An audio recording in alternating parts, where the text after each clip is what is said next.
Welcome back, students. In this lesson, we will deal with start scene. Our start scene will look the same. It will actually just be Dino standing, and then when we press jump or when we actually detect any input, then we will load this scene. You may also add text like tap to run or tap to start the game, but I don't think that's necessary. Therefore, I will just copy Dino and background to the main scene. So click on Dino and background, click Ctrl+C. Now let's find our scenes and click on Start Scene. Save this one and just paste everything in this scene.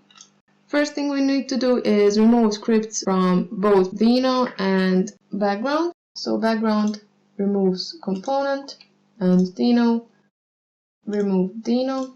We also have to remove the animator, destroy obstacle script removed, and we can also remove the audio source since we do not have any sounds to be played. There, so let's click play to see how it looks like.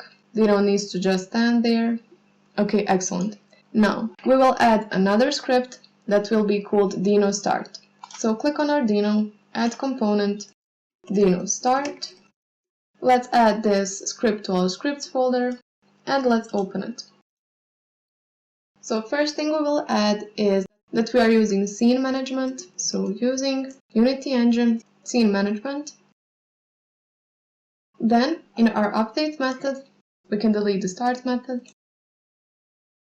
In our update method, we say if input get mouse button down, so if we detect any input, then we will access our scene manager and we will load scene called main. So there we have it. This is everything that we needed to do in order to connect these two scenes. Let's check. So I click and Dino starts running.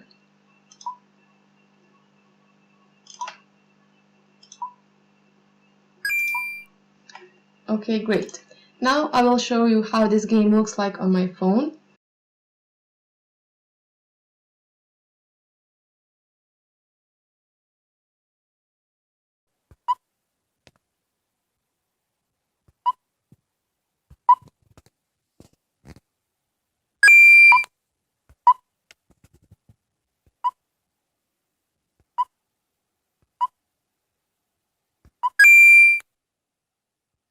And that's everything for this game.